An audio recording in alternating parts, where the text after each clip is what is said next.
Hey guys, what's going on? Steven back again, and I'm back with another 40k video from Major Kill. And the topic for today's video is the 5 most insane plot lines that ended up being pointless. I am curious to see what he means by insane. Like, were these insanely good plot lines, and they just didn't know where to go from there, and they just dropped the ball, and that was it? Were they just like flat out like insane? Like, why would this character do something like that? That doesn't make sense. That's insane for him to do what he did, type of thing. Or were they just like insanely bad plot lines, and because they were so bad, they just didn't go anywhere? Or maybe it's a mixture of all three. I don't know. So, only one way to find out, and that is checking out the video. So, here we go. G'day guys and gal, Warhammer 40k lore exists to support a tabletop game. The tabletop game does not exist to support the lore. It's actually amazing how good the lore is despite having this pretty brutal constriction on it. After all, pretty much every character with a model always magically survives even the most horrific shit because of plot armor and the existence of tabletop. To maintain this status quo, GW has made it clear to us readers that chaos cannot truly be beaten, nor can the Tyranids or the Orcs, as they aren't just going to delete an entire faction and chunk of their range to up the stakes.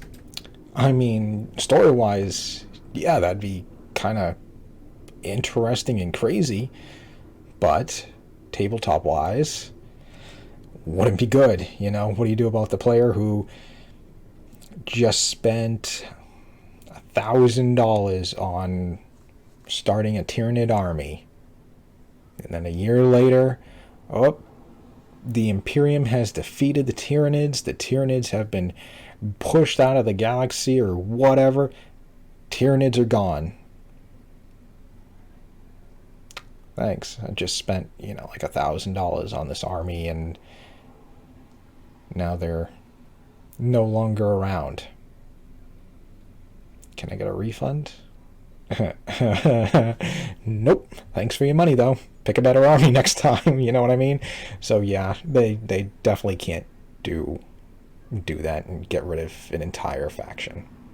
So GW had to make a solution to keep the stakes high. They mastered the technique of introducing insane, setting-shaking stakes, and then managing to make them go absolutely nowhere beyond their own self-contained stories, so that they aren't actually able to affect anything related to the tabletop. It happens all the time, and while I get it, we can still have a laugh about it and take a look at some of the most insane plot lines that really didn't go anywhere. Before we get started, I'm sure they can push like to get down certain boundaries and stuff like that. To help me with that, I've partnered with Factor for this video. Losing fat while maintaining muscle can actually be really hard, as it relies on you being in a caloric deficit, but with a high protein diet. Maybe if they ever did decide to like fully kill off the Emperor, I think they could do something like that. That would raise the stakes, but the Imperium would still be around. The best part is that each meal is pre-cooked. I don't know how far so it takes you literally just a couple how minutes far to they could prepare really and then push it also without clean up. Awesome for someone like me that doesn't breaking have the time anything, to you know what I 3 mean? meals a day and also can't be stuffed meal prepping. The meals are also diverse, with new meals every week, and they are never frozen, so you'll never get sick of them. But what's the catch, I hear you ask? It does sound a bit too good to be true, but it is quite literally catch-free, especially since using my link and code POGMAJORG50, you'll get 50% off your first box. So you'd be insane not to at least try it with that kind of discount, and if it isn't right for you, you can just cancel the subscription afterwards. Cheers to Factor for sponsoring this video. Today we'll go over 5 of the most interesting, setting-shaking, or unique plot lines that didn't go anywhere at all, or were so self-contained that they literally didn't matter. Now let's get into it.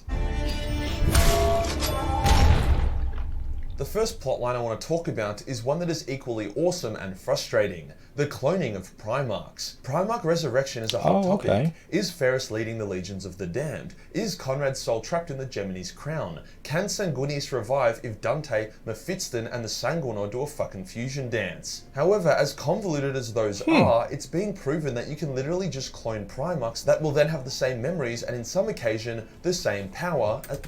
But I did see a short he made about, yes, you can clone Primarchs, but what was the rest of the short? Like they have this Primarch aura around them. I was trying to remember what he said. Like the lion's aura was so strong that any Astartes that went near him felt like they had to kneel down before him. And apparently the clones don't have that aura. So,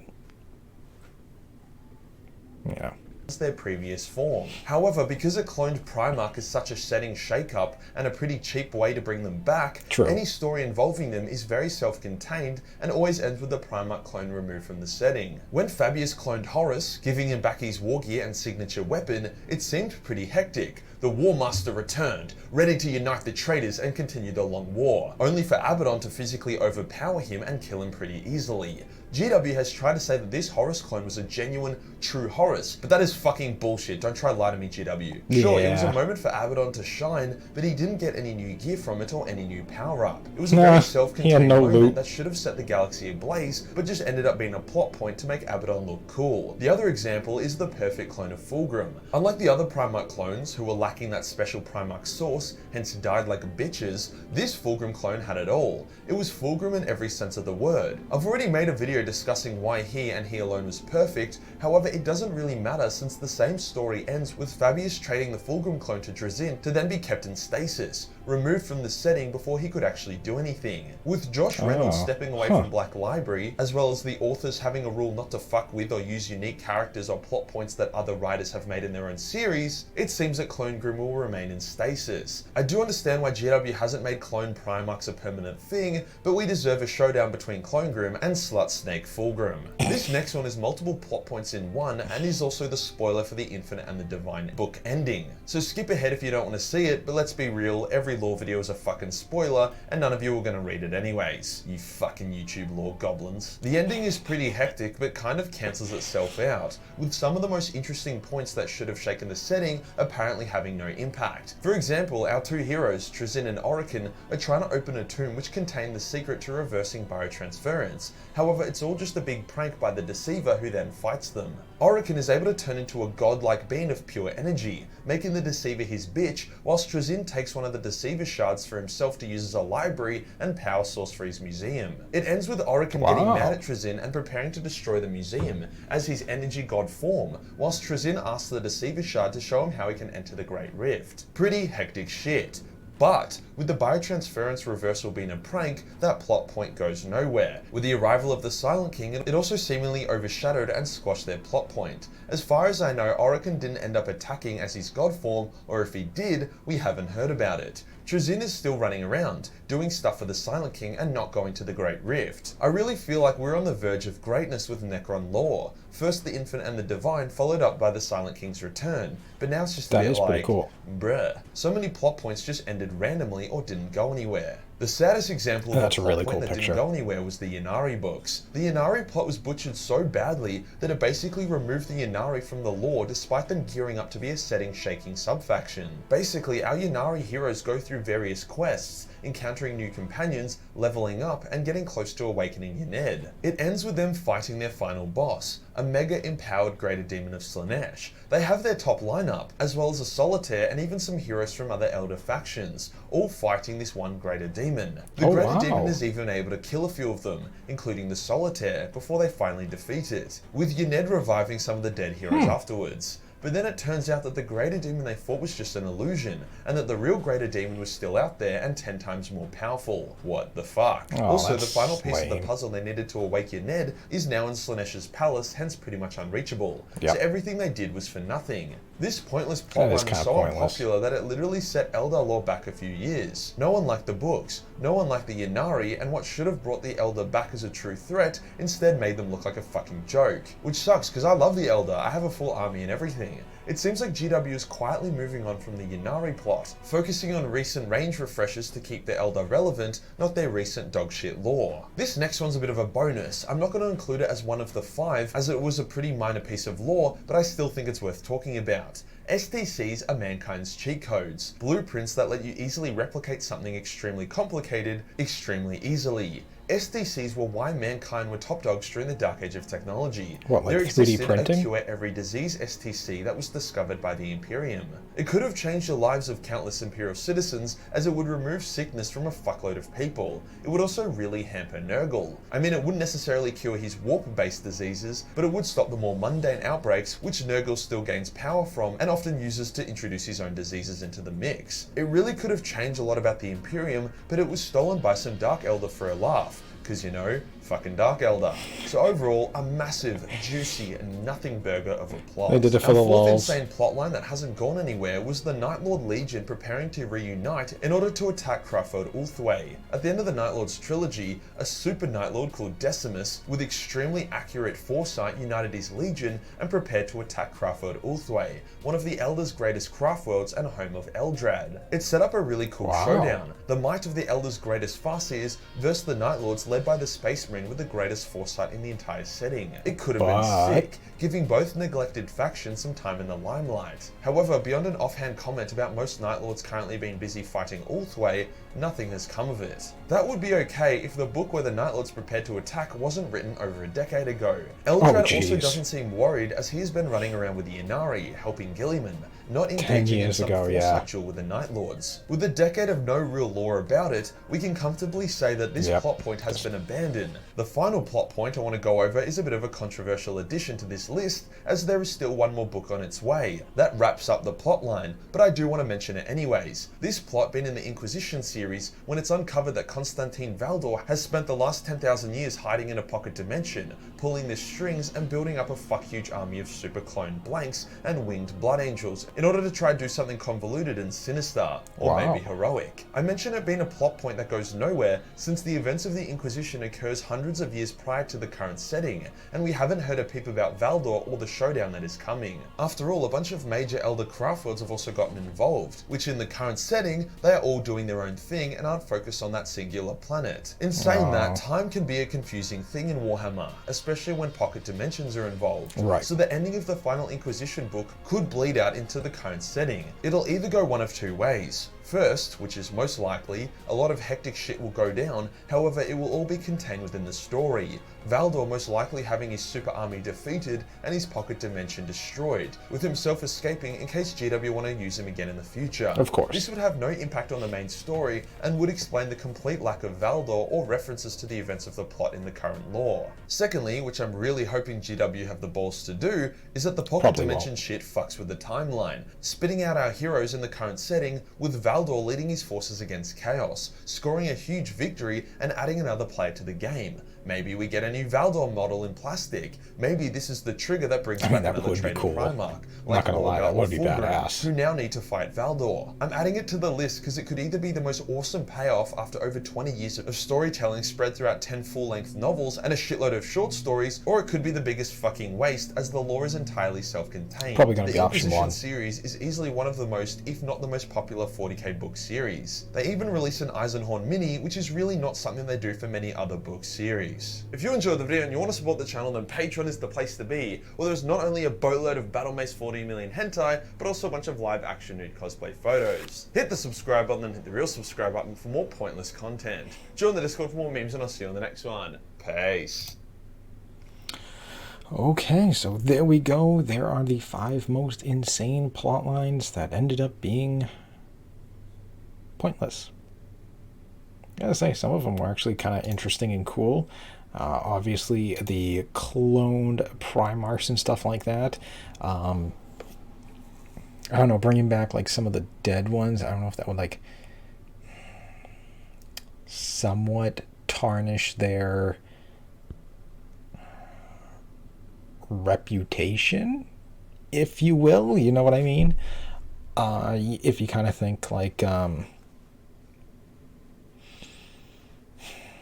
if you kind of want to think like, I'm trying to think of like a good example. I guess like Star Wars, you know, at the end of the original trilogy, Vader threw the Emperor down the shaft. That ended that. And, you know, he killed the Emperor and he fulfilled his destiny, bringing balance to the Force.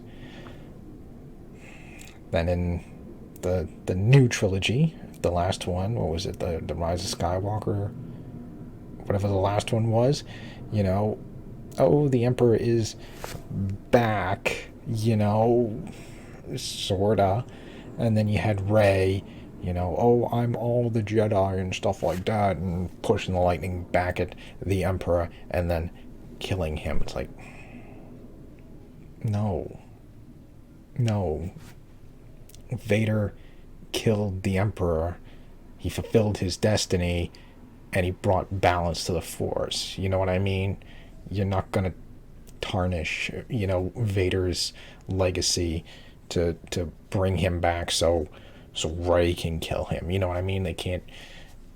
You know what I'm trying to get at. But yeah, that's what I'm trying to get at with, you know, cloning some of these dead Primarchs to bring them back and stuff like that. But yeah, I do know about, you know, the Fulgrim one.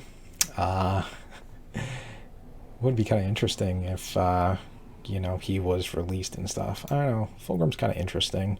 Apparently, he's people say is like one of the worst Primarchs, or just one of the worst written Primarchs, I guess. I don't know. I like the new Horus Heresy model. That actually looks pretty cool. Demon-wise, I mean, so far, just from the Horus Heresy one, we haven't seen the 40k Games Workshop version of him. I'd have to say he's probably like the coolest looking Demon Primarch, I think. That's just my opinion. Yep, then we had the Necron ones. Another dropped storyline that seemed kind of like it did seem very pointless. You know, we geared up to fight, you know, this Slaneshi demon, only for it to be like a hallucination. Like, really all that for nothing? And of course they're not going to be able to get that one item, because that is in the, you know, the palace of Slanesh, and yeah, good luck trying to get that. So that is the end of that storyline completely. And then this one here was just kind of a little silly. I do feel bad for the Night Lord one, because that seemed like that would have been something really cool. The Night Lords attacking Ulthwé, that would have been awesome to see. You know, a showdown between those two, and with him, you know, leading the way and stuff. That would have been very interesting. But yeah, what do you say? It's been 10 years. It's the end of that, you know. I mean, they're not going to revisit a storyline from 10 years ago, which is kind of a shame, but it is what it is. And then the Valdor one, I mean, obviously his option 2 sounds pretty badass, but yeah, they're probably just going to go with option 1, most likely to end the story. So it is what it is. But yeah, some of those were pretty pointless. Some of them would have been pretty cool to see if they actually did play out and stuff, but it is what it is. So anyways, there we go. There is the video. I hope you guys enjoyed the video. If you did, hit that thumbs up button. Let me know what you guys think. Which one of these 5 insane plot lines did you think was the most pointless one of all? Which one would you have enjoyed, you know, like to see actually fully played out? I mean, for me, I'd probably have to say the Night Lords and Ulthwé. I think that would have been actually pretty cool to see if that actually, you know, what would happen if that actually fully played out and stuff like that. But let me know which one you think. And if you think there is any other pointless plot lines that was not covered, let me know what they are. So anyways, on that, like I said, I hope you guys enjoyed the video. If you did, hit that thumbs up button. That'd be awesome. Remember, feel free to subscribe to my channel. Follow me on social media. Links in the description box below. Come join me over on Discord. We can talk more 40k and stuff like that. Suggest videos for me to watch. Post pictures of the models you're painting, converting, building, whatever. And we can just chat more than just in the YouTube comment section. So anyways, on that, yeah, just stick around. More videos are on the way, and I will see you guys next time.